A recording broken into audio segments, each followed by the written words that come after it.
देखिए, जितने भी लोग अब की बार एग्ज़ाम देने वाले हैं 2026 में मैट्रिक के, उनके लिए बहुत ही वीवीआई क्वेश्चन है भूगोल का। मैंने क्वेश्चन नंबर 11 तक आपको इस पिछले वाले वीडियो में करा दिया था। यदि उस वीडियो को आप लोग नहीं वॉच किए हैं तो जाकर के वॉच कीजिए और हमारे इस चैनल को शेयर कीजिए, सब्सक्राइब कीजिए और वीडियो को दबा करके शेयर करके स्टोरी भी लगाइए, ताकि जितने भी लोग नहीं देखें वीडियो को देखें और चैनल को ग्रोथ मिले, ठीक है? जिससे आप लोगों की भला है। यदि आप वीडियो को शेयर करते हैं, सब्सक्राइब करते हैं, तो मैं क्या करूँगा कि जितने भी सीरीज़ हैं सभी सीरीज़ को मैं ऑब्जेक्टिव को ख़त्म कर दूँगा। और इस चैनल को यदि अपनाते हैं तो आपको फ़ायदा क्या होने वाली है वो जान लीजिए। सबसे पहले बात कि आपको ऑब्जेक्टिव की भी टेंशन बिल्कुल नहीं रहेगी। जैसे कि मैंने आपसे वादा किया है कि भूगोल की मैं 3 लेक्चर में वीडियो को 3 लेक्चर बनाऊँगा और 3 लेक्चर की वीडियो में मैं आपको पूरा भूगोल के ऑब्जेक्टिव को ख़त्म कर दूँगा। उससे बाहर से एक क्वेश्चन नहीं आएँगे, 100% गारंटी है। क्योंकि मैं जो क्वेश्चन लाता हूँ वो ऑथेंटिक क्वेश्चन होता है और एनसीईआरटी के प्योर निचोड़ लाता हूँ, ठीक है? इसीलिए पढ़ना ज़रूरी है। चलिए, तो अगला क्वेश्चन 12 नंबर से हम देखते हैं 12 नंबर क्वेश्चन क्या रहा हम लोगों का। अगला क्वेश्चन 12 नंबर है कि भारत को निम्नलिखित में किस पौधे का मूल स्थान माना गया है? तो भारत में कपास का मूल स्थान माना गया है। आप लोगों को मालूम होना चाहिए, इतिहास में पढ़े होंगे कि सबसे पहले कपास भारत में जब हुआ तो कपास का निर्यात कौन सा देश कपास की जो निर्यात हम लोग करने लगे तो कौन सा देश लेने लगा वहाँ? तो वहाँ पे ब्रिटेन लेता था, ठीक है? जो अंग्रेज़ हम लोग के यहाँ आए थे वो लेते थे और अंग्रेज़ हम लोग के यहाँ क्या करते थे, वो अपना सोना लाते थे और सोना ला करके हम लोग ये कपास से तौल लेते थे। हम लोग अपनी कपास को सोना से तौल करके बेचते थे बराबर करके। देखिए कितनी मतलब उस समय भारत की गरिमा रही होगी। चलिए, अगला क्वेश्चन है, भारत विश्व में निम्नलिखित अनाजों में से किसका सबसे बड़ा उपभोक्ता है? उपभोक्ता का मतलब होता है खाने वाला। तो भारत सबसे ज़्यादा अनाजों में से दालों का उपभोक्ता है। किसका? दालों का। क्योंकि चावल जो है पश्चिम बंगाल के कुछ इलाकों में, मतलब पश्चिम बंगाल के कुछ इलाकों क्या, पश्चिम बंगाल में ज़्यादातर चावल की उत्पादन किया जाता है। उसके बाद बहुत सारे स्टेट हैं। हम ऐसे कोई पार्टिकुलर स्टेट का नाम नहीं आपको बता सकते हैं, ठीक है? इसीलिए देखिएगा क्वेश्चन पूछा कि भारत विश्व में अनाजों में किसका सबसे बड़ा उपभोक्ता है? तो दाल का। सबसे ज़्यादा दाल को मंगाता है भारत, ठीक है? अगला जो क्वेश्चन है वो समझिए। अगला क्वेश्चन कहता है कि भारत विश्व में किसका अग्रणी उत्पादक और निर्यातक है? पूछता है कि भारत विश्व में किसका अग्रणी उत्पादक और निर्यातक है, यानी सबसे ज़्यादा भारत कथी बेचता है? तो चाय बेचता है, ठीक है? यहाँ पे आप लोग को ध्यान देना होगा कि चाय बेचता है भारत सबसे ज़्यादा। अगला जो क्वेश्चन है उस क्वेश्चन के बारे में हम देख लेते हैं कि भारत की दूसरी, अगला जो क्वेश्चन है यहाँ पे देखिएगा, एक सेकंड रुक जाइए, क्वेश्चन को यहाँ पे देखिएगा। अगला क्वेश्चन 15 नंबर हम लोगों का है कि भारत की दूसरी प्रमुख खाद्य फसल कौन सी है? खाद्य फसल उसे कहा जाता है जिसे खाया जा सके, ठीक है? तो भारत की दूसरी जो खाद्य फसल है वो गेहूँ है और पहली कौन है? चावल। एग्जाम में कहीं पूछ ले कि पहली कौन है? सबसे ज़्यादा भारत में चावल खाई जाती है, ठीक है, यानी भात, ठीक है? उसके बाद जो दूसरा नंबर पर आता है स्थान वो गेहूँ का आता है, ठीक है? और मक्का, बाजरा तो वो सब बड़े वाले अनाज में आते हैं, मोटे अनाज के तौर पर। अगला क्वेश्चन देखिएगा। अगला क्वेश्चन हम लोगों को आपके सामने रहेगा कि भारत के कितने प्रतिशत क्षेत्र पर वर्ष में 2 से अधिक बार फसल उगाई जाती है? तो भारत के लगभग 15% क्षेत्र पर 2 से अधिक बार फसल उगाई जाती है, ठीक है? 15% क्षेत्र पर कितना प्रतिशत? 15%। अगला क्वेश्चन देखते हैं हम। अगला क्वेश्चन क्या है? अगला क्वेश्चन है कि भारत का नारियल प्रदेश किसे कहा जाता है? तो भारत का नारियल प्रदेश केरल को कहा जाता है। किसको? केरल को। याद रखेंगे, केरल को भारत का नारियल प्रदेश कहा जाता है। अगला क्वेश्चन है कि अगला क्वेश्चन देखेंगे यहाँ पे कि भारत की मुख्य खाद्य फसल क्या है? भारत की जो प्रमुख खाद्य फसल हमने आपको पहले बता दिया है कि प्रथम पर चावल है, दूसरा नंबर पर गेहूं है, ठीक है? अगला क्वेश्चन देखिए, आप लोग यदि इससे तैयारी करते हैं तो आपको इससे बाहर कुछ नहीं आने वाला, इसीलिए वीडियो को शेयर कीजिए, सब्सक्राइब कीजिए और तैयारी में लगातार आप लोग जुटे रहिए। समय कम है, जितना हो सके हम इस सेशन कवर करेंगे ताकि आप लोग का अच्छा से अच्छा नंबर आ सके और ऑब्जेक्टिव का टेंशन बिल्कुल नहीं रह सके, ठीक है? अगला क्वेश्चन है कि भारत विश्व का लगभग कितना प्रतिशत कॉफी उत्पादन करता है? तो भारत विश्व का लगभग 4% कॉफी उत्पादन करता है। हमने कल पढ़ाए थे कॉफी के 3 किस्म, अरेबिका, लिबेरिका और रोबस्टा। लोहा के 4 किस्म पढ़ाया था और आपको क्या बोलते हैं, कोयला का भी 4 किस्म पढ़ाए थे। चलिए, अगला क्वेश्चन है उसके बारे में पढ़ते हैं। चलिए, तो अगला क्वेश्चन हम लोग देख लेते हैं। यहाँ पे अगला क्वेश्चन ध्यान दीजिएगा कहाँ पे है। अगला क्वेश्चन है कि भारत में हरित क्रांति कब हुई थी? तो भारत में जो हरित क्रांति हुई थी 1966 ईस्वी दिया है, लेकिन इसमें देखिए, भारत में हरित क्रांति आपके एग्जाम में पूछता है कब हुई थी, तो 1960 के दशक में। 1960 के दशक में 10 साल का दशक होता है, ठीक है? पार्टिकुलर यहाँ पे आपसे डायरेक्ट सन ईस्वी नहीं पूछता है, याद रखेंगे। पूछता है किस दशक में हुई थी, तो 1960 के दशक में। हरित क्रांति किसने शुरू किया था? एस स्वामीनाथन ने। एस स्वामीनाथन ने, याद रखेंगे, स्वामीनाथन ने, ठीक है? MBBI क्वेश्चन है बिहार बोर्ड का। अगला जो क्वेश्चन है वो समझिएगा। अगला क्वेश्चन है कि भारत में कितना प्रतिशत आय कृषि से प्राप्त होती है। तो भारत में लगभग 24% जो आय है वो कृषि से प्राप्त होती है। ठीक है, नया डेटा आएगा तो उसमें हो सकता है बदलाव हो। अगला क्वेश्चन है कि विश्व में सबसे अधिक फल और सब्जियों का उत्पादन कौन सा देश करता है। तो विश्व में सबसे ज़्यादा फल और सब्जी का उत्पादन करता है अपना भारत। ठीक है, भारत में सबसे ज़्यादा फल और सब्जी होता है भारत में। चलिए अगला क्वेश्चन हम देख लेते हैं। अगला क्वेश्चन क्या है कि विश्व में तिलहन का सबसे बड़ा उत्पादक देश कौन है। तो विश्व में भी तिलहन का उत्पादक देश जो है अपना भारत ही है। और विश्व में फल और यदि सब्जी की बात किया जाए तो भारत में ही होता है। ठीक है, अगला क्वेश्चन, और बासमती चावल के लिए ही भारत फेमस है। अगला क्वेश्चन, किस देश के लोग जीवन निर्वाह कृषि करते हैं। तो भारत के लोग जो है जीवन निर्वाह कृषि मतलब अधिकांश लोग तो करते ही हैं, क्योंकि अधिकांश लोगों के पास ज़मीन नहीं हो पाती है तो कि अधिक खेती कर पाए, इसीलिए अपने जीवन को निर्वाह के लिए खेती कृषि करते हैं ताकि अपना जीविका चल सके, आजीविका। अगला जो क्वेश्चन है वह कि कौन सी रबी फसल है। तो गेहूं जो है रबी फसल है। कौन सी फसल है, गेहूं एक रबी फसल माना जाता है। गेहूं, चना, मटर, याद रखेंगे आप लोग। अगला क्वेश्चन है, देखिए हम स्पीड में चल रहे हैं ताकि जितने भी क्वेश्चन उसको कवर कर सके जल्दी से जल्दी। अगला कि खरीफ फसल कौन सी है। तो हमने आपको पढ़ा दिया था, चावल जो है खरीफ फसल है। ऐसी फसल जो गर्मी में बो करके सर्दी में काटा जाता है उसे खरीफ फसल बोला जाता है। ठीक है, ऐसी फसल जो सर्दी में बो करके गर्मी में काटा जाए उसे रबी फसल। जैसे अभी सर्दी में बोया जा रहा है, अभी के समय दिसंबर में नवंबर में अभी गेहूं की खेती हो रही है और ये गर्मी में काटा जाएगा तो ये कहलाएगी रबी फसल। ठीक है, याद रखना होगा आप लोग को, थोड़ा बहुत याद कोई कर लेगा ना। अगला क्वेश्चन है कि निम्नलिखित में किस फसल की खेती के लिए ढालू भूमि आवश्यक है। तो कहवा की जो खेती होती है उसके लिए ढालू भूमि चाहिए। नॉर्मल भूमि पर आपका नहीं हो पाता, इसीलिए ढालू भूमि, यानी ढालू भूमि का मतलब क्या, वो ढाल वाली भूमि। ठीक है, यहाँ पे जैसे किया जाता है कहवा या चाय की खेती ढालू भूमि पर। ठीक है, याद रखेंगे पहाड़ों वाले क्षेत्र में किया जाता है इसको। अगला क्वेश्चन हम देख लेते हैं 28 नंबर, थोड़ा सा वेट कीजिएगा। 28 नंबर क्वेश्चन आपके सामने आने पर रहा। 30 हो गया आपका 28। चलिए अगला क्वेश्चन, हाँ हम लोगों का कि रबी फसल कौन सी है, हमने आपको पढ़ा दिया है। गेहूं, चना, मटर, सरसों भी बोया जाता है अभी के समय में, इसीलिए सरसों भी कौन फसल है इसमें, रबी फसल। देखिए गेहूं, चना, मटर ऑप्शन में कहीं नहीं था, इसीलिए अभी सरसों दिया था। तो सरसों भी आज ही के सीजन में बोया जाता है। आज ही के सीजन कहने का मतलब क्या हुआ, नहीं आजकल के सीजन में। ठीक है, आजकल के समय में। अगला जो क्वेश्चन है वो है, देखिए घुमाता है क्वेश्चन थोड़ा, वरना क्या थ्योरी आप लोग किएंगे तो दिक्कत नहीं होगा। अगला क्वेश्चन है कि निम्नलिखित में किसे सुनहरा रेशा कहा जाता है। तो जूट को सुनहरा रेशा कहा गया है। किसे, सुनहरा रेशा जूट को कहा जाता है। जूट को सुनहरा रेशा कहा जाता है। अगला क्वेश्चन देखते हैं हम। अगला क्वेश्चन देखते हैं कि निम्नलिखित में किस कृषि का पर्यावरण पर नकारात्मक प्रभाव पड़ता है। तो पर्यावरण का कार्बनिक कृषि पर ज़्यादा नकारात्मक प्रभाव पड़ता है, क्योंकि गहन रोपण से नहीं पड़ता है, लेकिन कार्बनिक जब खेती होता है उसमें पर्यावरण पर नकारात्मक प्रभाव पड़ता है। अगला जो क्वेश्चन है उसके बारे में पढ़ते हैं हम लोग। अगला क्वेश्चन 31 नंबर है, निम्नलिखित में कौन सा उद्योग कृषि से संबंधित है। जूट उद्योग है। कौन सा उद्योग है, जूट उद्योग कृषि से संबंधित उद्योग माना जाता है। अब बताइए, अब कहिएगा उद्योग तो उर्वरक, यूरिया कौन खेती से थोड़े बनता है, सीमेंट खेती से नहीं बनता है। सीमेंट का कच्चा माल हमने पढ़ा दिया था आपको, चूना पत्थर। तो चूना पत्थर की खेती होता है जी, गजब बात बताते हैं। लोहा इस्पात का कौन खेती करता है, लोहा का खेती नहीं कर सकता है लोग, इसीलिए जूट का मतलब होता है पटुआ। बिहारी होंगे तो जरूर जानते हैं कि पटुआ क्या होती है। भूजा भी हम लोग खाए हुए हैं पटुआ का।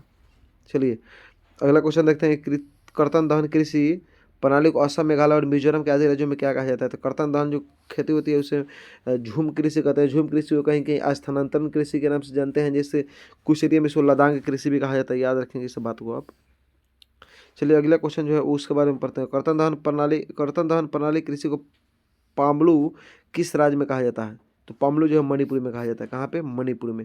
हमने बताया है ना आपको कि कहीं कहीं इसे लदांग बोलते हैं, शायद लदांग उसे क्या बोलते हैं, जहाँ पे कॉफ़ी का अधिकतम उत्पादन होता है उसी क्षेत्र में इसको शायद लदांग बोला जाता है। ठीक है, चलिए एग्जाम में क्वेश्चन क्या आता है उसके बारे में ज़्यादा जानना जरूरी है। अगला क्वेश्चन देखिए, अगला कि कर्तन दहन कृषि को दीपा किस राज्य में कहा जाता है। तो दीपा जो कहा जाता है वो अंडमान निकोबार द्वीप समूह में कर्तन दहन प्रणाली को द्वीपा कहा जाता है। क्या कहा जाता है, दीपा। ठीक है, और अगला क्वेश्चन है कि कर्तन दहन प्रणाली कृषि को किस देश में मिल्पा कहा जाता है। तो मिल्पा मैक्सिको में कहा जाता है। मैक्सिको में जो है कर्तन दहन प्रणाली को मिल्पा कहा जाता है। रोका, कुछ क्षेत्र में इसे रोका बोला जाता है, कुछ क्षेत्र में इसे लदांग बोला जाता है। ठीक है, इसी को रोका भी कहा जाता है, रोका फसल। अगला जो क्वेश्चन है उसके बारे में पढ़ना जरूरी हो जाता है। अगला क्वेश्चन है कि समुद्री मछलियाँ के उत्पादन एवं उपभोक्ता के रूप में प्रथम स्थान पर कौन सा है, अथवा समुद्री मछलियाँ के उत्पादन एवं उपभोग में किस राज्य का प्रथम स्थान है। तो समुद्र के जो मछलियाँ खाने में ज़्यादातर स्थान है वो केरल का है। देखिए हालांकि इसमें पश्चिम बंगाल के लोग भी मछली बहुत ज़्यादा खाते हैं, ठीक है। मछली यदि सबसे ज़्यादा बात किया जाए तो पश्चिम बंगाल और केरल के लोग ही खाते हैं। चलिए भारत में अगला क्वेश्चन जो है वो चलते हैं। अगला क्वेश्चन है ऑपरेशन फ्लड 1। ऑपरेशन फ्लड 1 योजना किस वर्ष प्रारंभ की गई थी। तो ऑपरेशन फ्लड 1950 में की गई थी। शायद ऑपरेशन फ्लड का संबंध दूध श्वेत क्रांति से यानी दूध से, ठीक है, याद रखेंगे आप लोग ये बात। और श्वेत क्रांति का संबंध है, सॉरी, इस श्वेत क्रांति बोला जाता है दूध को। हरित क्रांति, हरित क्रांति का संबंध किससे है। हरित क्रांति का संबंध है खाद्यान्न फसल से, खाद्यान्न फसल से, खाद्यान्न फसल से। अगला क्वेश्चन देखेंगे हम लोग। अगला क्वेश्चन क्या है। अगला क्वेश्चन है कि सस्य गहनता की दृष्टि से भारत में कौन सा अग्रणी राज्य है। तो सस्य गहनता की दृष्टि से भारत में पंजाब का अग्रणी राज्य है। अगला क्वेश्चन है कि रेशम के कोकून से क्या प्राप्त होता है। तो रेशम के कोकून से रेशम प्राप्त होता है। चलिए अगला क्वेश्चन देखते हैं हम, ध्यान दीजिएगा। अगला क्वेश्चन है कि असम और बंगाल में मुख्य रोपण फसल क्या है। तो असम और बंगाल में मुख्य रोपण फसल चाय है। असम और उत्तरी बंगाल में मुख्य रोपण फसल क्या है, चाय। चलिए तो अगला क्वेश्चन पर हम ध्यान देते हैं। अगला क्वेश्चन देखिएगा। अगला क्वेश्चन रहा हम लोगों का कि दूध के उत्पादन में लाई गई क्रांति को कौन सी क्रांति कहते हैं। तो हमने आपको अभी पढ़ाया श्वेत क्रांति या सफ़ेद क्रांति। दूध की क्रांति में आई सफ़ेद क्रांति, जिसको ऑपरेशन फ्लड के नाम से भी जाना जाता है। अगला क्वेश्चन रहा बिहार बोर्ड के लिए VVI क्वेश्चन रहा। देखिए यहाँ पे बोर्ड में लिख भी दिए हम कि फसल के बोने, बढ़ने और पकने के लिए उपयुक्त मौसम वाला समय क्या कहलाता है। तो वर्धन काल कहलाता है। कौन सा काल, वर्धन काल। जो फसल के बोने, बढ़ने और पकने के लिए जो समय या मौसम होता है उसे वर्धन काल बोला जाता है। देखिए अब अगला क्वेश्चन देखिए, हम लोग यहाँ पर अभी 42 क्वेश्चन को लगातार कर चुके हैं। अभी नया का ये जो एपिसोड है उसमें 42 क्वेश्चन कर लिए। अब लाइन में बने रहिए, थोड़ा सा हम इसको भगाने की कोशिश करते हैं अगला क्वेश्चन लाने के लिए। एक सेकंड आप लोग वेट करेंगे, थोड़ा सा तो वेट करना ही पड़ेगा किसी भी तरह। चलिए यहाँ पे शायद से 42 के बाद 43 होना चाहिए हम लोगों का। 43 जरूर आएगा, यहाँ पे आ गया 43। देखिए चलिए अगला क्वेश्चन है 43। यहाँ पे 43 बना लेंगे। 43 है दक्षिण भारत में सर्वाधिक गन्ना उत्पादक राज्य कौन सा था। दक्षिण भारत में सबसे ज़्यादा गन्ना महाराष्ट्र में था। और सबसे ज़्यादा चीनी मिल की संख्या भी महाराष्ट्र में ही होगा, ठीक है। और सबसे ज़्यादा गन्ना की खेती भी महाराष्ट्र में ही होता है। याद रखेंगे आप लोग क्वेश्चन को। अगला क्वेश्चन है कि सूती कपड़ा उद्योग में निम्नलिखित में कौन सा कच्चा माल है। तो सूती कपड़े में आप लोग पढ़े हैं कपास से बनता है सूती कपड़ा, इसलिए कपास हो गया। हमने पढ़ाया था कपास की खेती किस मिट्टी में होती है, काली मिट्टी। काली मिट्टी ऑप्शन में नहीं रहेगा तो क्या रहेगा, रेगुर मृदा, रेगुर मृदा, ठीक है, रेगुर मृदा रहता है। अगला क्वेश्चन है तमिलनाडु में नीलगिरी की पहाड़ियाँ किस चीज़ की खेती की जाती है। आप सब लोग जानते हैं कि तमिलनाडु में नीलगिरी की पहाड़ियाँ पर चाय और कॉफ़ी की खेती होता है। क्योंकि हमने पढ़ाया पहाड़ी इलाका में किसका खेती किया जाता है, कॉफ़ी यानी कहवा या चाय की खेती की जाती है। चलिए अगला क्वेश्चन है कर्नाटक में मुख्य रोपण फसल क्या है। तो कर्नाटक में सबसे ज़्यादा जो खेती होती है कॉफ़ी की होती है। क्या है, कॉफ़ी। तो रोपण फसल में आता है कॉफ़ी। अब ऐसी फसल जिसे रोपा जा सके उसे कॉफ़ी नहीं, सॉरी, उसे रोपण फसल कहते हैं, ठीक है। तो कॉफ़ी एक रोपण फसल है, चाय भी एक रोपण फसल है। अगला क्वेश्चन हम देख लेते हैं। अगला क्वेश्चन है कि खरीफ फसलें किस महीने में काट ली जाती है। तो खरीफ फसलें जो है सितंबर से अक्टूबर में काटी जाती है। किस महीने में, सितंबर से अक्टूबर में खरीफ फसल को काट ली जाती है। चलिए अगला क्वेश्चन हम देखते हैं, ध्यान दीजिएगा। एक सेकंड थोड़ा वेट कीजिएगा आप लोग, एक सेकंड। चलिए अगला जो क्वेश्चन है कि प्राचीन काल में कृषि करने की विधि निम्नलिखित में कौन सा सही थी। तो प्राचीन काल में स्थानांतरित कृषि करता था लोग। स्थानांतरित कृषि उसे कहते हैं जहाँ पे एक बार खेती की है और उसे काट कूट करके किसी जंगल को साफ करके वन को साफ करके खेती किए और फिर वहाँ से खेती छोड़ करके अगला जगह पर फिर साफ किए, फिर किए, फिर किए, साफ किए, फिर किए, यानी एक जगह पर खेती नहीं की जाती है थी, ठीक है। स्थानांतरित का मतलब समझ गया ना, यानी स्थान को चेंज करके खेती किया जाता है, उसे स्थानांतरित कृषि कहते हैं, ठीक है। अगला जो क्वेश्चन है वो है कि देखिए क्या चीज़। अगला क्वेश्चन है कि बलुआ और उथली काली मिट्टी पर निम्नलिखित में कौन सी फसल लगाई जाती है। तो बलुआ और उथली काली मिट्टी पर जो है बजरा की फसल लगाई जाती है। किसकी, बजरा की फसल। अगला जो क्वेश्चन है वो समझिए क्या है। अगला क्वेश्चन है कि रागी का सबसे बड़ा उत्पादक राज्य कौन है। तो रागी सबसे ज़्यादा कर्नाटक में होती है, ठीक है। रागी सबसे ज़्यादा कहाँ होती है, कर्नाटक में। आप मड़ुआ का नाम सुनेंगे, मड़ुआ को, सॉरी, हम मड़ुआ को ही बोला जाता है, राई तो इसको बोला जाता है, मड़ुआ को बोला जाता है, ठीक है। अगला क्वेश्चन, अगला क्वेश्चन है दाल किस पौष्टिक अंश का स्रोत है? तो दाल से आपको क्या मिलता है? प्रोटीन मिलता है। सोयाबीन से भी क्या मिलता है? प्रोटीन। ये नहीं जानेगा कि जो हम लोग जो सोयाबीन खाते हैं उसे प्रोटीन मिलता है, नहीं, वो सोयाबीन होता है उसका मतलब सीठी समझिए एक तरह का। आम के उत्पादन में विश्व का कौन सा देश अग्रणी है? तो आम तो भाई जानते हैं सब लोग ना, भारत में आम के लिए, लीची के लिए मुजफ्फरपुर फेमस है। ठीक है, ये सब बात आपको। केला के लिए हाजीपुर, केला के लिए हाजीपुर फेमस अपने बिहार की जगह है। ठीक है, अगला जो है अब उसको देखेंगे अगले क्वेश्चन को। अगला क्वेश्चन कहता है कृषि, अगला कहता है कृषि भारत में कितने प्रतिशत आबादी को रोजगार का अवसर प्रदान करती है? तो कृषि जो है भारत में लगभग 53%, 53.8 है, 8 है, यानी 54% लगभग मान सकते हैं, इतना को रोजगार देती है। ठीक है, अगला जो क्वेश्चन है वह है कि ऐसी कौन सी फसल है जो खदान, ऐसी कौन सी फसल जो खदान तथा चारा दोनों के रूप में प्रयोग होती है? तो ऐसी एक मक्का फसल जो खदान फसल भी है, खाने वाली भी फसल होती है और माल जाल को खिलाने वाली। चारा फसल उसे कहते हैं जो माल जाल को खिलाया जाता हो, और खदान फसल उसे कहते हैं जो अपना से खाया जाता हो। ठीक है, तो हम लोग खाते भी हैं मक्का को और माल जाल को भी खिला देते हैं, इसीलिए चारा और खदान दोनों में आता है काम। अगला जो क्वेश्चन है वह है कि एक उष्ण और उपोष्ण कटिबंधीय फसल कौन सी है? तो उष्ण और जो उपोष्ण कटिबंधीय फसल है वो गन्ना है। गन्ना को क्या बोलते हैं? ऊख बोलते हैं अपने यहाँ। ऊख भोजपुरी में आए तो नहीं, हिंदी में कहते ईख बोलते हैं, ई से ईख। अगला जो क्वेश्चन है कि अनानास उत्पादन में अग्रणी राज्य कौन सा है? तो अनानास के उत्पादन में मेघालय अग्रणी राज्य है। कौन सा राज्य है? मेघालय, याद रखेंगे आप लोग, मेघालय। अगला क्वेश्चन है कि हरित क्रांति की प्रमुख उपज फसल क्या है? तो हरित क्रांति की जो प्रमुख उपज फसल है वो गेहूँ है। क्या है? गेहूँ। ठीक है, क्योंकि उसमें हरा चीज़ों का अध्ययन किया जाता है, समझ लीजिएगा इस तरह से, आप लोग समझदार है ये हैं। अगला जो क्वेश्चन है उस क्वेश्चन क्या है देखते हैं। हरी चाय का सबसे बड़ा उत्पादक राज्य कौन सा? Green tea. देखिए ग्रीन टी इसको बोलते हैं, ग्रीन टी। तो हरी चाय का सबसे ज़्यादा बड़ा उत्पादक जो है हिमाचल प्रदेश है। कौन है? हिमाचल प्रदेश। अगला क्वेश्चन देख लीजिए हम लोग का आगे VVI।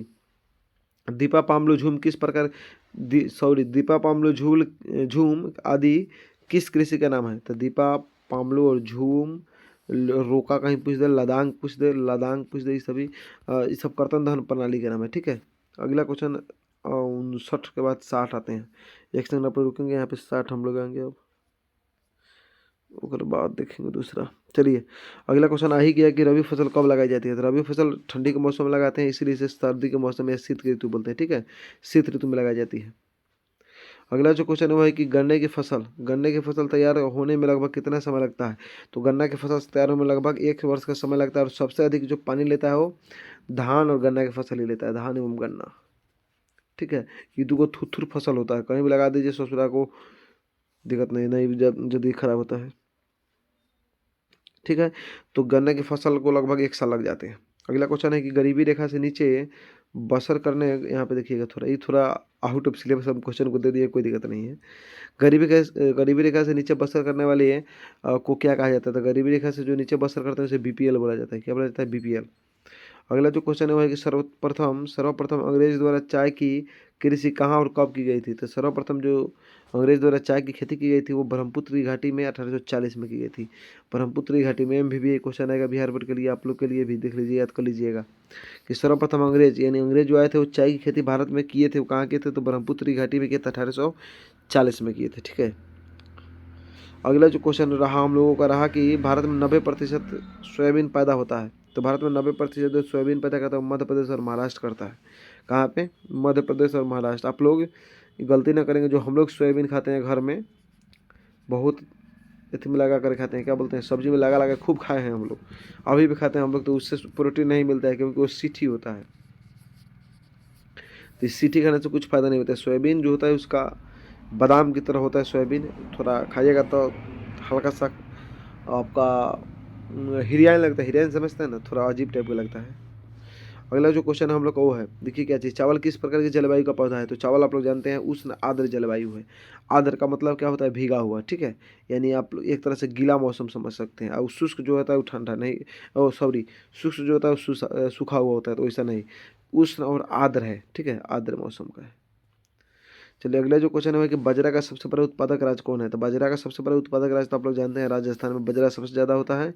और राजस्थान की जो एरिया है वो एक बात जान लीजिएगा, बाजरा एक मोटे अनाज के तौर पर आता है, मोटा अनाज, मोटा अनाज उसे बोला जाता है। चलिए तो अगला क्वेश्चन हम लोग देखते हैं, ज्वार का सबसे बड़ा उत्पादक राज्य कौन है? तो ज्वार का सबसे बड़ा उत्पादक राज्य कौन है? तो ज्वार का सबसे बड़ा उत्पादक राज्य महाराष्ट्र। महाराष्ट्र में ज्वार की खेती होती है और ज्वार को भी एक मोटा अनाज के तहत रखा गया है, मोटा अनाज। अगला क्वेश्चन देखिएगा, गहन आजीविका। अगला क्वेश्चन है कि गहन आजीविका कृषि किन क्षेत्रों में की जाती है? तो गहन आजीविका कृषि उसी क्षेत्र में की जाती है जहाँ पे भूमि पर जनसंख्या का दबाव अधिक होता है, जहाँ पे मतलब लोग ज़्यादा रहते हैं और धरती कम होता है, यानी जगह कम होता है, वहाँ पे आज गहन आजीविका कृषि की जाती है। गहन आजीविका कृषि उस कृषि को कहते हैं जहाँ पे लोग खाने के लिए सिर्फ खेती करते हैं, नहीं कि बेचने के लिए। ठीक है। अगला जो क्वेश्चन है वो है कि काली मिट्टी उपयुक्त है। काली मिट्टी किसके लिए? कपास की खेती के लिए। हमने चिल्ला चिल्ला का आपको पढ़ाया है, MBBA क्वेश्चन है अभी आरबेट का, तो कपास। अगला हम लोग चैप्टर चलते हैं, अगला चैप्टर बदल देते हैं। अगला चैप्टर जो हम लोग का है 2 चैप्टर, एक चैप्टर हम लोग का खत्म हुआ है यहाँ तक।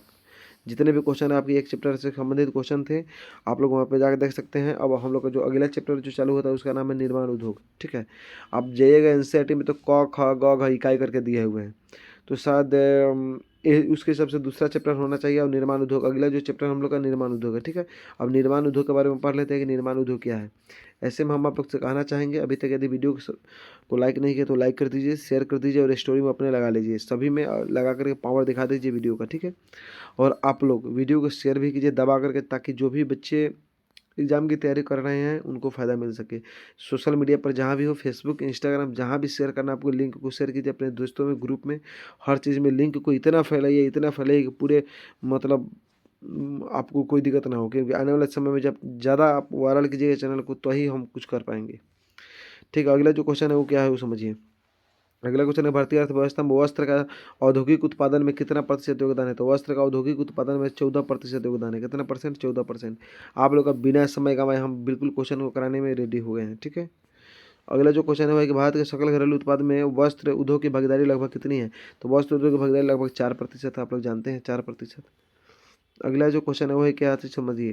अगला क्वेश्चन है, आज भारत में लगभग कितने सूती तथा कृत्रिम रेशे के कपड़ा के मिल है?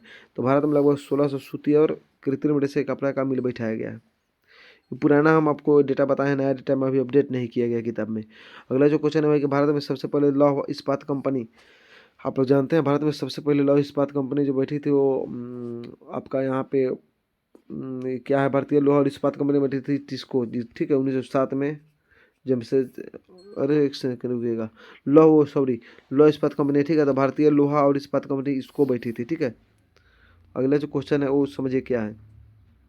अगला क्या क्वेश्चन है? अगला क्वेश्चन कहता है कि निम्नलिखित में से सूती वस्त्र के कारखाने किस राज्य में सबसे अधिक है? तो सूती वस्त्र के कारखाने तमिलनाडु में सबसे, सॉरी यहाँ पे महाराष्ट्र होना चाहिए, तमिलनाडु दिएगा, महाराष्ट्र होना चाहिए। महाराष्ट्र में सबसे अधिक है। ठीक है। वेट कीजिएगा, थोड़ा हम डिस्टर्ब हो गया तो फ़ोन आ गया था। चलिए तो अगला जो क्वेश्चन हम लोगों का रहा वो क्या क्वेश्चन है उसके बारे में थोड़ा पढ़ने से पहले एक सेकंड वेट कीजिएगा, एक सेकंड। चलिए अगला क्वेश्चन रहा कि भारत निम्नलिखित में से किस देश को सूत का निर्यात करता है? तो भारत जो है जापान को सूत का निर्यात करता है। ठीक है। चलिए अगला क्वेश्चन हम लोग देखते हैं। अगला क्वेश्चन क्या है कि भारत का सिलिकॉन नगर किसे कहा जाता है? तो भारत का जो सिलिकॉन सिटी कहा जाता है वो आप लोग जानते हैं बेंगलुरु को कहा जाता है। और पिंक सिटी किसे कहा जाता है? पिंक सिटी कहा जाता है आपको जयपुर को। ठीक है। तो ये सब आप लोग को कुछ याद होना चाहिए। अगला क्वेश्चन है कि भारत का बर्मिंघम शहर किसे कहा जाता है? भारत का बर्मिंघम शहर किसे कहा जाता है? जमशेदपुर को कहा जाता है। आप लोग जानते हैं जमशेदपुर को भारत का बर्मिंघम कहा जाता है। अगला जो क्वेश्चन है वो क्या है कि भारत के किस राज्य में सर्वाधिक चीनी मिल है? हमने आपको पढ़ाया है कि भारत के सर्वाधिक चीनी मिल कहाँ पे है। देखिए यहाँ पे उत्तर प्रदेश ऑप्शन में, महाराष्ट्र नहीं है तो उत्तर प्रदेश मारेंगे। ठीक है। क्योंकि उसके बाद इसी का स्थान है, इसीलिए ऑप्शन के अनुसार चलना है हम लोग को। तो उसमें महाराष्ट्र था, उसमें इसमें महाराष्ट्र नहीं है तो उत्तर प्रदेश में है। ठीक है। ऑप्शन के अनुसार देखना होता है। ठीक है। अगला क्वेश्चन देखते हैं हम लोग क्या है कि भारत में पहला सूती वस्त्र उद्योग मुंबई में कब लगाया गया था? तो भारत में पहला सूती वस्त्र उद्योग मुंबई में 1854 में लगाया गया था और शायद कावाजी नानाजी दाभार के द्वारा लगाया गया था। एक बार देख लीजिएगा आप लोग। चलिए अगला जो क्वेश्चन है वो क्या है कि भारत में इस्पात प्रति व्यक्ति खपत, भारत में इस्पात का प्रति व्यक्ति खपत कितना है? तो भारत में इस्पात का प्रति व्यक्ति खपत 32% है। उतना भी क्वेश्चन नहीं है, लेकिन देख लेंगे तो ज़्यादा अच्छा रहेगा, क्योंकि आपकी किताब में था वो हमने सेट कर दिया। आपको जो भी इसमें क्वेश्चन मिलेंगे NCERT बिल्कुल होंगे, NCERT होंगे, NCERT और जो भी एग्जाम में पूछा जाता है। अब तो बिहार बोर्ड ने अनाउंस भी कर दिया कि हमने जो भी क्वेश्चन पूछेंगे NCERT से पूछेंगे। NCERT के अलावा हम कुछ किताब से नहीं पूछेंगे। इसीलिए आप लोग को NCERT क्वेश्चन का जानना बहुत ज़्यादा जरूरी है। और वीडियो को शेयर कीजिए, लाइक कीजिए और सब्सक्राइब कीजिए चैनल को। चलिए अगला क्वेश्चन हम पढ़ते हैं। अगला क्वेश्चन आपको पढ़ाते हैं क्या है। अगला क्वेश्चन है कि भारत में जूट उद्योग का केंद्रीकरण किस राज्य में है। तो भारत में जूट उद्योग का केंद्रीकरण किस राज्य में हुआ है। पश्चिम बंगाल में, कोलकाता जानते हैं ना, कोलकाता सुभाष चंद्र हवाई अड्डा वहीं पे है। अगला क्वेश्चन देखते हैं। अगला क्वेश्चन है कि कौन छोटे पैमाने का उद्योग है। तो कौन छोटे पैमाने का उद्योग है। खिलौना उद्योग। खिलौना जो उद्योग है वो छोटे पैमाने का उद्योग माना जाता है, ठीक है। अगला जो क्वेश्चन है उसके बारे में समझिए। अगला क्वेश्चन क्या कहता है कि कौन सा उद्योग चूना पत्थर को कच्चा माल के रूप में प्रयोग करता है। तो हमने पढ़ा दिया आपको, सीमेंट उद्योग का कच्चा माल क्या है, चूना पत्थर। MBBA क्वेश्चन रहा, देख लीजिए बारे में पूछा है। अगला क्वेश्चन है कौन उद्योग कृषि पर आधारित नहीं है। हमने पढ़ाया है कि ऐसी उद्योग जो खेती पर आधारित हो उसे कृषि उद्योग कहते हैं। चलिए, सूती कपड़ा तो खेती से होता है, कपास की खेती से। चीनी कैसे बनता है, ऊख की खेती से। जूट कैसे बनता है, पटुआ की खेती से। जूट वस्त्र। लेकिन सिरीमिट कोनो खेती से नहीं बनता है भाई साहब, सीमेंट बनता है चूना पत्थर से। देखिए VBA क्वेश्चन रहा है। बॉक्साइट पूछेगा तो बॉक्साइट एल्युमिनियम का कच्चा माल है। अगला क्वेश्चन पूछते हैं। देखिए बच्चा मत पढ़िए कच्चा। अगला क्वेश्चन लिखिए। क्वेश्चन है कि अगला कौन उद्योग सार्वजनिक क्षेत्र के अंतर्गत आता है। तो आपका बोकारो लौह इस्पात कंपनी जो होता है आपका सार्वजनिक क्षेत्र के अंतर्गत आता है। अगला जो क्वेश्चन है वो समझिएगा। अगला क्वेश्चन है किस राज्य में बोकारो इस्पात केंद्र है। तो किस राज्य में बोकारो, झारखंड में है। झारखंड बिहार से कब हुआ, 15 नवंबर 2000 ईस्वी को। बिहार से अलगा हो गया झारखंड, सारा चीज़ लेके भाग गया, हम लोग का ससुरा कंगाल कर दिया। अगला जो क्वेश्चन है वो क्या है कि अगला निम्नलिखित में से कौन सी कृषि पर आधारित नहीं है। तो कौन सा उद्योग नहीं है, सीमेंट उद्योग नहीं है। सीमेंट उद्योग हमने पढ़ा दिया आपको क्या है, कहीं क्वेश्चन बार बार है। अगला जो क्वेश्चन है वो है MBBA क्वेश्चन ये भी रहा कि कौन उपभोक्ता उद्योग है। तो आप जानते हैं ना, पेट्रोल जो रसायन है देखिए यहाँ पे देख लीजिए, यहीं पे मिस्टेक क्वेश्चन, यहीं पे मिस्टेक करके हम सॉरी, यहाँ पे आंसर गलत है इसका आंसर होगा ग। क्वेश्चन में क्या पूछा, क्वेश्चन पूछा कौन उपभोक्ता उद्योग है। अरे खाने वाला कौन उद्योग है इसमें, तो पेट्रोल रसायन को थोड़े खाता है आदमी, लौह इस्पात को नहीं खाता है, चितरंजन लोकोमोटिव को भी नहीं खाएगा। लेकिन चीनी उद्योग जो होता है एक उपभोक्ता उद्योग के अंतर्गत आता है, व्यक्ति यूज करने के लिए इसका काम करते हैं, ठीक है। अगला जो क्वेश्चन है कौन उपभोक्ता उद्योग नहीं है। तो कौन उपभोक्ता उद्योग नहीं है, लौह इस्पात कंपनी नहीं है। दत्त मंजन की यूज आदमी करता है, कागज का, चीनी का भी करता है, ठीक है। अगला जो क्वेश्चन है वो है कि कौन कृषि। अगला हम लोग का क्वेश्चन है 21 नंबर निर्माण उद्योग चैप्टर में। निर्माण उद्योग चैप्टर में 21 नंबर जो क्वेश्चन है वो है कि कौन कृषि पर आधारित उद्योग नहीं है। तो पेट्रोल रसायन जो है कृषि पर आधारित उद्योग नहीं है, क्योंकि पेट्रोल रसायन जो है एक केमिकल जो पेट्रोल से बनती है। अगला क्वेश्चन 22 नंबर हम लोग देखते हैं। 22 नंबर क्वेश्चन आप लोग थोड़ा सा वेट कीजिएगा, थोड़ा सा तो वेट करना ही पड़ेगा भाई साहब, क्योंकि हाँ चलिए 22 नंबर हम लोग का क्वेश्चन है कौन खनिज आधारित उद्योग है। आप लोग जानते हैं कौन खनिज आधारित उद्योग है। ऐसे उद्योग जो खनिज पर आधारित हो। इसका आंसर देखिए कहाँ पे गलती है, इसका आंसर दे दिया चीनी उद्योग। चीनी उद्योग खनिज पर आधारित नहीं होते, क्योंकि चीनी उद्योग एक कृषि पर आधारित उद्योग है, ठीक है। चीनी आपका खनिज आधारित उद्योग हो जाएगा यहाँ पे लौह इस्पात उद्योग, ठीक है। लौह इस्पात उद्योग एक खनिज आधारित उद्योग है, लेकिन यहाँ पे चीनी दिया है, इसको गलत करेंगे, को मार लेंगे सही। अगला क्वेश्चन देखिए क्या है। अगला क्वेश्चन है कि कौन आधारभूत उद्योग नहीं है। तो कौन आधारभूत उद्योग नहीं है, रेशम वस्त्र उद्योग जो है आधारभूत उद्योग नहीं होता है। अगला जो क्वेश्चन है वो समझिए क्या है। अगला क्वेश्चन है कौन है औद्योगिक अवस्थिति का कारक नहीं है। तो कौन औद्योगिक अवस्थिति कारक नहीं है, जनसंख्या। अगला जो क्वेश्चन है वो कौन है। अगला क्वेश्चन है कि निम्नलिखित में कौन इस्पात के अंदर समुद्र के निकट है। तो विशाखापट्टनम समुद्र के काफी निकट है, विशाखापट्टनम पड़ता है आंध्र प्रदेश में।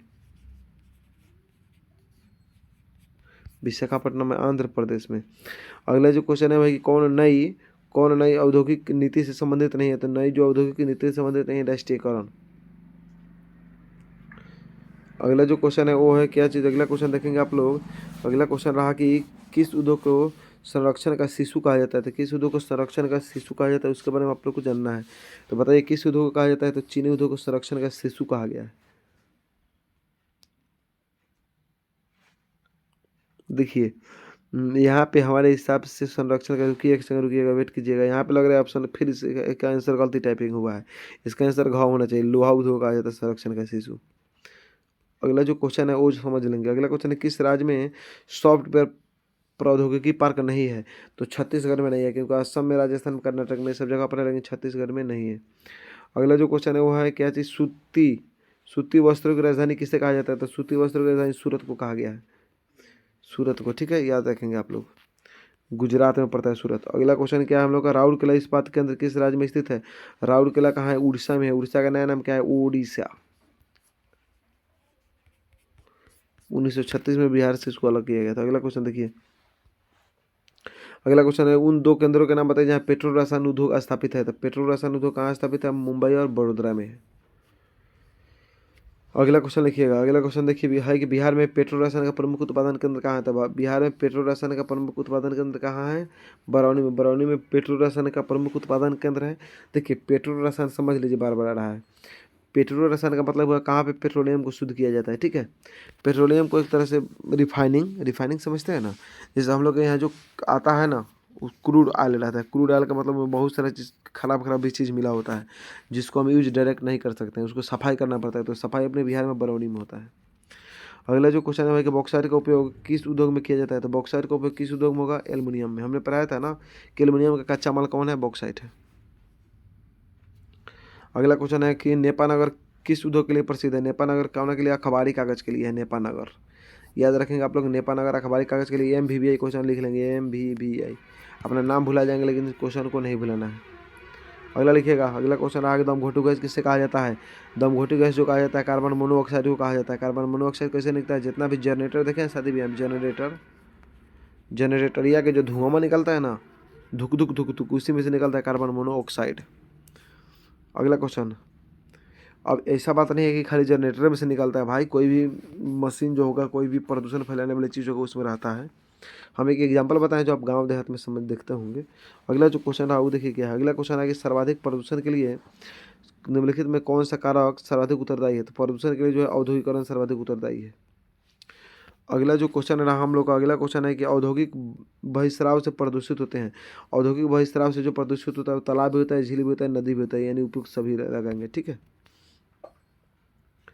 अगला जो क्वेश्चन है वो है कि लगभग कितना डेसिबल की तीव्रता वाली ध्वनि ठोस पदार्थ में छेद कर सकता है? तो 210। देखिए किसी भी तीव्र ध्वनि को हम लोग को नहीं सुनना चाहिए। हम लोग को तीव्र ध्वनि सुनने की क्षमता मतलब बहुत कम होती है। तीव्र ध्वनि हम लोग को नहीं सुनना चाहिए। लेकिन आजकल तो ऐसा आ गया है कि किसी भी फंक्शन में डीजे बजा के लोग पूरा नाच रहा है, गा रहा है। कभी कभी तो लोग गरियाई दे रहे हैं डीजे लगा करके। अब बताइए सब गलत बात होता है। लगभग मतलब डेसिबल की देखिए तीव्रता, इसमें इतनी पावर होती है 210 डेसिबल की। यदि ध्वनि को आप बजा देते हैं तो किसी भी, यदि लकड़ी उकड़ी में छेद करना हो तो कोई दिक्कत नहीं है, इतना डेसिबल की ध्वनि बजा दीजिए, छेद कर देगा अपने, ठीक है। तो हम लोग अभी तक 38 क्वेश्चन कर लिए। 38 क्वेश्चन कितने क्वेश्चन कर लिए? 38 क्वेश्चन सेकंड चैप्टर में कर लिए। 39वां क्वेश्चन देखते हैं। आप लोग लाइन पर बने रहिएगा, थोड़ा समय दीजिएगा। 39वां क्वेश्चन हम लोग देखते हैं। उससे पहले हम लोग चेक कर लेते हैं। हाँ 39वां क्वेश्चन आप लोग को मिल गया, आप लोग के सामने रहा, आपके स्क्रीन पर रहा 39वां क्वेश्चन। क्वेश्चन है कि रेशमी वस्त्र का प्रमुख केंद्र कहाँ है? तो रेशमी वस्त्र का प्रमुख केंद्र कहाँ है? भागलपुर में है। कहाँ है? भागलपुर, याद रखेंगे आप लोग। अगला क्वेश्चन है विश्व में चीनी उत्पादन में भारत का कौन सा स्थान है? तो दूसरा स्थान है, आप लोग को हम पहले पढ़ा दिए हैं। उसके बाद अगला क्वेश्चन है लौह अयस्क का उपयोग किस उद्योग में किया जाता है? तो लौह अयस्क का उपयोग जो है इस्पात उद्योग में करते हैं। किस उद्योग में? इस्पात में। अगला क्वेश्चन है ऑयल इंडिया लिमिटेड किस तरह का उद्योग है? तो ऑयल इंडिया लिमिटेड संयुक्त उद्योग है। कैसा उद्योग है? संयुक्त उद्योग। अगला लिखिएगा। अगला क्वेश्चन है महाराष्ट्र का चीनी उद्योग किस तरह का उद्योग है?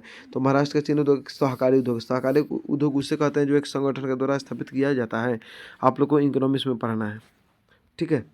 अगला क्वेश्चन है कि वस्त्र उद्योग लगभग कितने व्यक्तियों को रोजगार उपलब्ध कराता है? तो वस्त्र उद्योग जो है 350 लाख का मतलब समझ रहे हैं? 350 लाख का मतलब 100 लाख का मतलब कितना होता है? 100 लाख का मतलब आप लोग कमेंट करके बताइए 100 लाख का मतलब कितना होता है।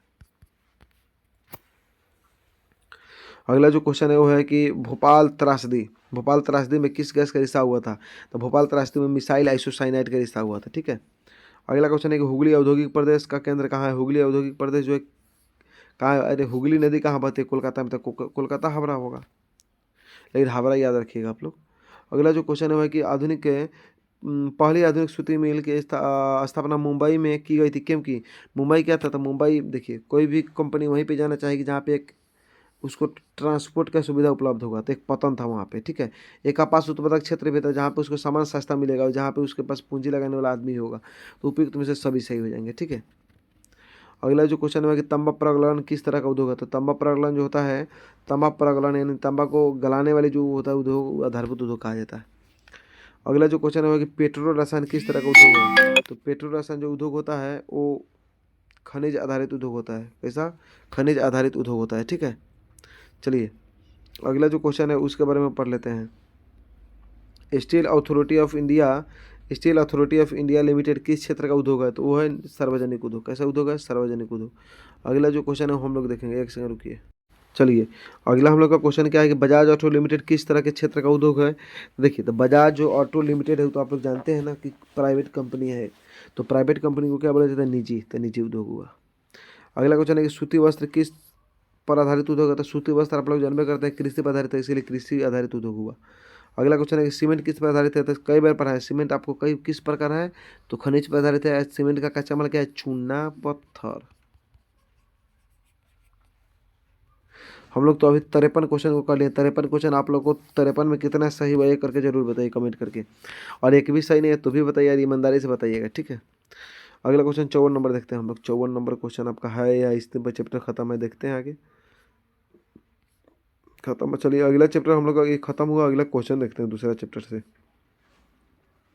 अगला हम चैप्टर स्टार्ट कर दिए, परिवहन संचार एवं व्यापार।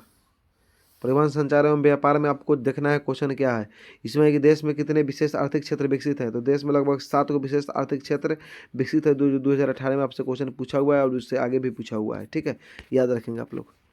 अगला क्वेश्चन है फाल्टा विशेष आर्थिक क्षेत्र कहाँ स्थित है? तो फाल्टा विशेष आर्थिक क्षेत्र पश्चिम बंगाल में स्थित है। MVVI क्वेश्चन रहा है अभी। उससे ज़्यादा VVI क्वेश्चन फिर देख लीजिए। स्वर्णिम चतुर्भुज महामार्ग किससे संबंधित है? तो ये है चेन्नई से। देखिए, कुछ भी याद हो चाहे नहीं हो, ये सब क्वेश्चन MVVI यही से याद होना चाहिए।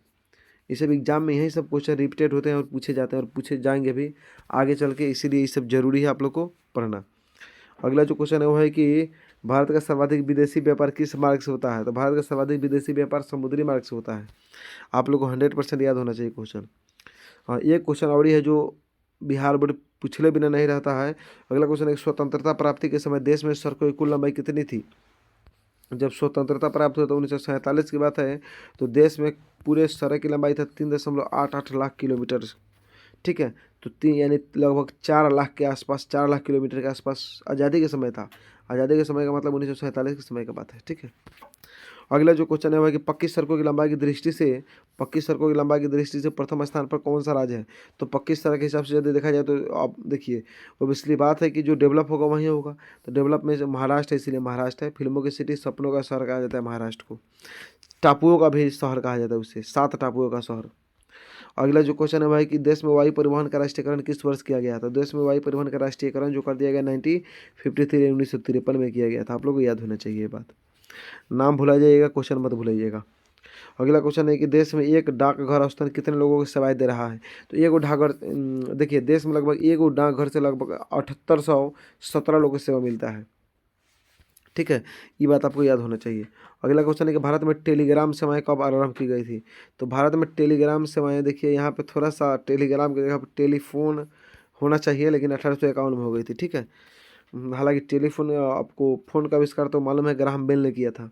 अगला क्वेश्चन है कि परिवहन में कौन सा साधन वाहनांतरण हानियाँ तथा देरी को घटाता है? तो आप जानते हैं पाइपलाइन परिवहन। ये क्या करता है कि एक बार जो चार्ज लगेगा पाइपलाइन परिवहन में लग जाता है, लेकिन सबसे उसके बाद में सस्ता हो जाता है और इसमें तो खतरा कम हो जाता है, एक्सीडेंट का चांस नहीं है इसमें। पाइप के अंदर एक्सीडेंट थोड़ा हो जाएगा हो। अगला क्वेश्चन है सबसे कम लंबाई वाली पक्की सड़क किस राज्य में है? तो सबसे कम लंबाई वाली पक्की सड़क लक्षद्वीप में है, शायद से 10 किलोमीटर या समथिंग इसी के आसपास में वहाँ पे है, देख लीजिएगा आप। अगला जो क्वेश्चन है वह है कि बिहार में सबसे प्रमुख राष्ट्रीय राजमार्ग NH2 को किस नाम से जाना जाता है? तो आप लोग जानते हैं कि NH2 को ग्रैंड ट्रंक रोड कहा जाता है। ग्रैंड ट्रंक रोड यानी शेरशाह सूरी के द्वारा बनवाया गया था, शेरशाह सूरी। तो NH2 इनका नाम दिया गया, ठीक है। NH2 यानी नेशनल हाईवे 2।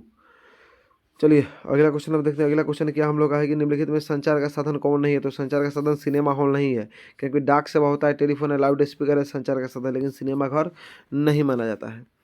अगला जो क्वेश्चन है वो है कि निम्नलिखित में आर्थिक विकास की जीवन रेखा कौन है? तो आर्थिक विकास की जीवन रेखा क्या है? तो संचार है, व्यापार है और परिवहन, इनमें सभी है।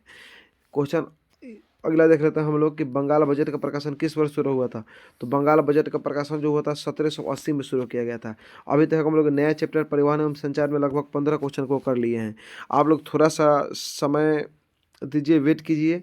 हम लोग जो ये करेंगे लास्ट स्लाइड कर रहे हैं, इसके बाद हम लोग क्वेश्चन को अगले वीडियो में कभी लेकर के आएंगे। फिर कभी कि आप लोग यदि वीडियो को शेयर करते हैं, दबा करके स्टोरी लगाते हैं, इस वीडियो को लाइक करते हैं और सब्सक्राइब करवाते हैं अपने दोस्तों से, फेसबुक इंस्टाग्राम हर सोशल मीडिया प्लेटफॉर्म पर इसको फैलाते हैं तो ज़रूर हम वीडियो को पार्ट जल्द ही लेकर आ जाएंगे।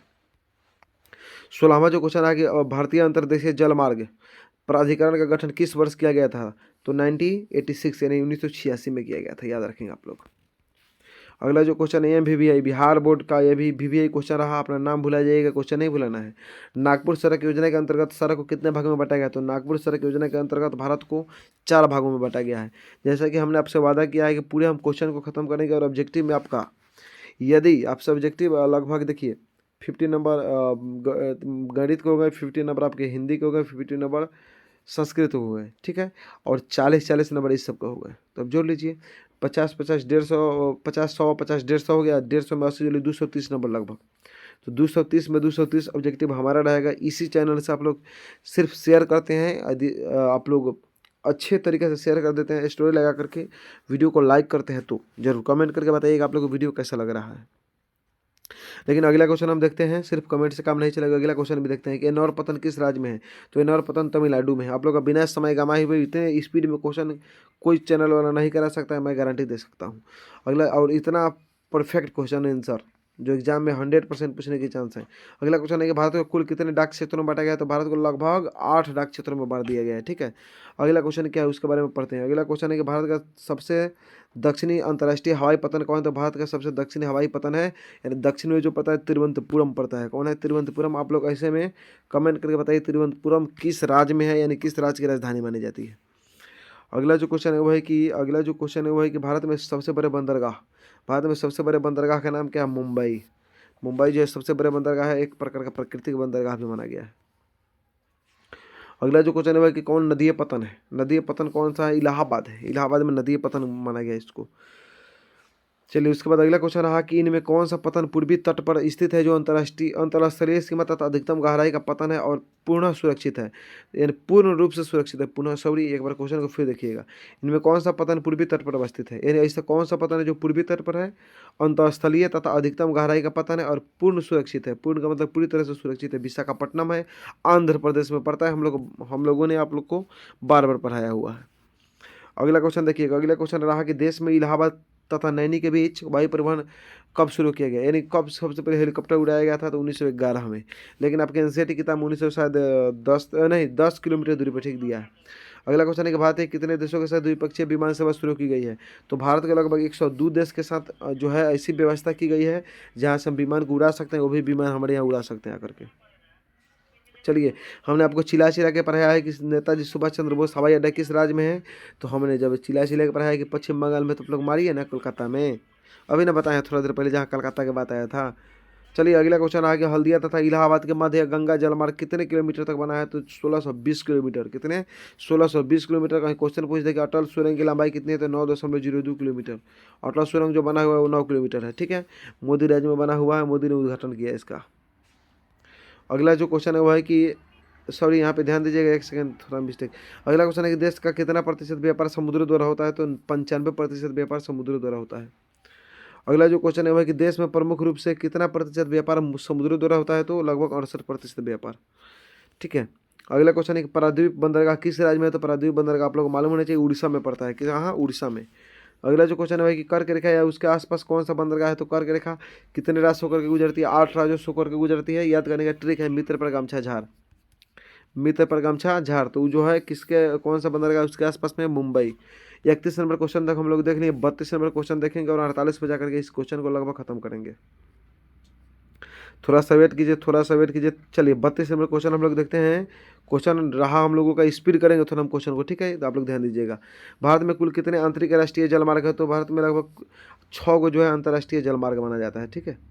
अगला जो क्वेश्चन रहा वो रहा कि भारत में कुल कितने बड़े एवं छोटे बंदरगाह है? तो पूरे भारत में यदि बात किया जाए तो लगभग 13 से लेकर के 200 ऐसे है जो 13 को बड़का है और 200 जो छोटका बंदरगाह है। बंदरगाह उससे कहते हैं जहाँ पे आकर के जो पनिया जहाज समझते हैं ना, जहाज जो सिप उप उतरता है उसे बंदरगाह बोलते हैं। कोलकाता पतन समुद्र तट से कितनी दूर है? तो लगभग 80 मील दूर है। कितनी मील? 80 मील। अगला जो क्वेश्चन रहा वो रहा कि भारत के किस तट पर समुद्री पतन स्थित है? भारत की कौन तट पर है? अब देखिए मैं इनमें से कोई नहीं ऑप्शन रहा, आप देख लीजिएगा इसमें। अगला जो क्वेश्चन है वह कि देश में रेल मार्ग की कुल लंबाई कितनी किलोमीटर है? तो देश में रेल मार्ग की कुल लंबाई जो है 436 किलोमीटर है। 65,436 किलोमीटर कुल लंबाई है, ठीक है। नया का डेटा आएगा तो बढ़ जाएगा, ये पुराना डेटा बता रहे हैं हम आपको जो एनसीईआरटी में दिया हुआ है। हालांकि अगला क्वेश्चन देखिएगा, प्रशासनिक सुविधा के लिए भारतीय रेल को कितने जोन बनाए गए हैं। प्रशासनिक सुविधा के लिए भारतीय रेल के 17 जोन है। यदि जोन में नहीं बैठा होगा तो पता नहीं चलेगा कौन चीज़ की कहाँ कमी है, इसीलिए जोन बनाया जाता है। अगला जो क्वेश्चन है वो है कि भारत के किस राज्य में 2014 में रेल परिवहन शुरू की गई थी पहली बार। तो मेघालय का ऐसा राज्य था जहाँ पे 2014 में पहली बार रेल को शुरुआत किया गया था। उससे पहले रेल की शुरुआत यहाँ पे नहीं हुई थी। मेघालय में भी अब ट्रेन जाने लगी है 2014 के बाद से। अगला जो क्वेश्चन है वह है कि बिहार में रेल वर्कशॉप कहाँ है। तो बिहार में रेल वर्कशॉप कहाँ है, जमालपुर में है। जमालपुर जमालपुर जमालपुर याद रखेंगे आप लोग, ठीक है। अगला क्वेश्चन रहेगा देखिए, अगला क्वेश्चन रहेगा कि दक्षिण पूर्व मध्य रेलवे का मुख्यालय कहाँ अवस्थित है। तो बिलासपुर में है। दक्षिण पूर्व रेलवे का मुख्यालय कहाँ है, बिलासपुर, याद रखेंगे। और एक हाजीपुर में पड़ता है पश्चिम पूर्वी रेलवे का मुख्यालय। अगला क्वेश्चन देखेंगे कि भारत में 31 मार्च 2013 तक कितने रेलवे स्टेशन है। तो भारत में लगभग 31 मार्च 2013 तक यदि देखा जाए तो 7172 रेलवे स्टेशन था। 2026 चल आने वाला है, उसमें ज़्यादा हो जाएगा, 13 साल बीत गया, ठीक है। अगला क्वेश्चन है कि कोंकण रेलवे कर्नाटक के मंगलौर से रोहा के बीच कितने किलोमीटर दूरी लंबी है। तो 760 किलोमीटर दूरी लंबी है, ठीक है। ये उतना भी क्वेश्चन नहीं रहा। अगला क्वेश्चन देखेंगे, सड़कों का सर्वाधिक घनत्व किस राज्य में पाया जाता है। तो सड़कों का सबसे अधिक घनत्व जो है केरल में पाया जाता है, और साक्षरता दर के मामलों में भी केरल सबसे आगे है। अगला क्वेश्चन क्या आता है, अगला क्वेश्चन आता है हम लोग का कि देश में कुल कितने राष्ट्रीय राजमार्ग है। तो देश में 266 राष्ट्रीय राजमार्ग है, ANH। अगला क्वेश्चन देखिएगा, देश का सबसे लंबा राष्ट्रीय राजमार्ग कितना है, NH। कौन सा था, राष्ट्रीय राजमार्ग संख्या 7 जो है देश का सबसे लंबा राष्ट्रीय राजमार्ग माना जाता है। चलिए, इंतजार की घड़ी खत्म होने वाली है, 2 क्वेश्चन और है, थोड़ा सा वेट कीजिए, 5 मिनट लेट कीजिए, खत्म करेंगे। भारत में सड़कों का जाल लगभग कितना है। तो भारत में लगभग भारत में सड़कों का जाल लगभग कितना है। तो भारत में सड़कों का जाल लगभग 23 लाख किलोमीटर स्क्वायर में है, ठीक है। 23 लाख किलोमीटर स्क्वायर भारत में सड़कों का जाल है, 23 lakh kilometre square. Nykaa report आएगा तो हो सकता है अमेरिका का भी हम लोग पीछे छोड़ दें। अगला क्वेश्चन है, राष्ट्रीय राजमार्ग संख्या 7 का दक्षिणतम किनारा क्या है। तो आप लोग जानबे करते हैं कन्याकुमारी है। ऑप्शन कन्याकुमारी में जरूरी रहता है, नहीं तो इंदिरा पॉइंट आप लोग रहता है। 9वां का क्वेश्चन है। अगला क्वेश्चन है, कितने वर्ग किलोमीटर क्षेत्र में सड़कों की लंबाई को सड़क घनत्व कहा जाता है। तो कितने किलोमीटर क्षेत्र सड़कों की लंबाई को सड़क घनत्व कहा जाता है। तो प्रति 1000 वर्ग किलोमीटर, ठीक है, प्रति 1000 वर्ग किलोमीटर। उम्मीद करते हैं आप लोगों को समझ में आया होगा। हमारी वीडियो लगभग अब देखेंगे पूरे तो लगभग अरे मानिए ना तो 45 मिनट प्लस की हो चुकी है। इसीलिए हम लोग इस चैप्टर को यहीं पे इस वीडियो को ख़त्म करते हैं। आप लोग ऐसे कमेंट करके बताना ये वीडियो कैसी लगी, अच्छी लगी, ख़राब लगी। आप लोग कमेंट में अपनी प्रतिक्रिया जरूर देंगे और वीडियो को शेयर करेंगे ताकि 230 में 230 ऑब्जेक्टिव यदि चाहते हैं कि आपका हो और 100% टकराए तो मैं उसका गारंटी लेता हूँ 100% टकराएगा। और इससे बाहर क्वेश्चन कुछ नहीं आएगा। जितना मैं पढ़ाया हूँ उतना कहीं भी क्वेश्चन में किसी भी चीज़ को पलट करके देखिए, यहाँ नहीं तो कहीं नहीं, यहाँ से नहीं मिलेगा तो कहीं से नहीं आपको मिलेगा, और 100% यहीं से आया होगा क्वेश्चन। इसीलिए आप लोग वीडियो को शेयर कीजिए, स्टोरी लगाइए और चैनल को सब्सक्राइब कीजिए और दबा करके शेयर कीजिए, हमें सपोर्ट कीजिए। आपके सपोर्ट की ज़रूरत है, लाइक कीजिए, ठीक है। तो 48 क्वेश्चन को मैंने कर लिया। आगे जब हम देखेंगे फिर अगला जो वीडियो एक लाएंगे उसमें पूरे चैप्टर को मैं खत्म करने की कोशिश करूंगा। आपसे मिलते हैं अगले वीडियो में, तब